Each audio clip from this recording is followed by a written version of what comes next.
pero hindi pa man natutuyo ang luha ni na Ashley Ortega at AC Bonifacio matapos maging unang evictee sa PBB Celebrity Collab Edition.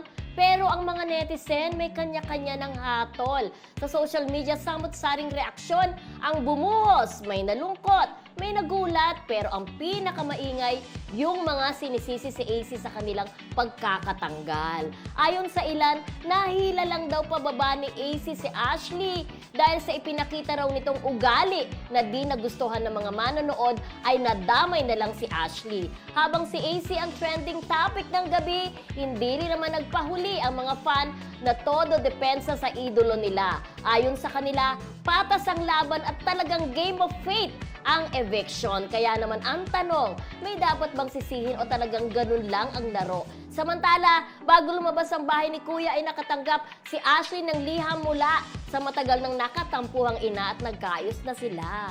O, di ba? Very good. Napanood ko nga yung video, naging Oo. emotional si Oo, Ashley. parang 3 years na yata silang hindi nagkikibuan ng nanay niya, di ba? Kung matatandaan mo, nung pagpasok niya sa bahay ni Kuya, sabi nga niya, there was a time na naglayas siya ng bahay, tapos nakitira siya sa kanyang kaibigan for 7 days, naging homeless siya. Sumabay pa yon yung nag-break sila ng dati niyang boyfriend na alam naman natin kung sino yung tinutukoy niya ngayon, di ba? Correct! Oo, at yun, laging napapansin din naman kasi ng mga netizen na siguro it's about time na lumabas na rin si Ashley sa bahay ni Kuya kasi parang hindi nagiging maganda sa kanyang mental health.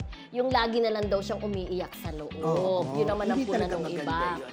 So ngayon, parang sinisisi si AC Bonifacio Oo. sa pagkakatanggal din ni Oo, Ashley. Pero it's a task eh. Oo. Diba? It's a task na kapag natalo kayo, talagang automatic na magiging kayo, yung manonominate talaga kayo. Alam nyo kasi, sa pinapasukan natin mga bagay-bagay, Oo. contest man yan, o laro ng buhay. O reality Oo, show. meron talagang talagang may nananalo, may natatalo. Wala na sanang sisihan. Oo, pero sabi nga nila, may mga nagsasabi din na talaga siguro pinalabas na rin si AC ng management because sinasalba daw yung kanyang career dahil nga nagiging nega eh.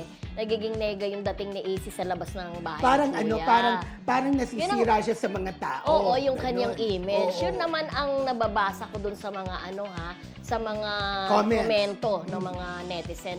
Pero just the same, lahat naman yan for sure may natutunan, di ba? Of course, maraming natutunan dyan. At, syempre, malaking bagay ito kay Ashley at saka kay AC, yung pagpasok nila sa bahay ni Kuya na kahit papaano ay lumevel up.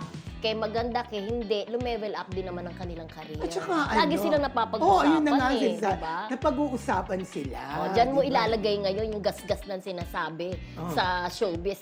Good Or or bad bad? publicity, Still a publicity.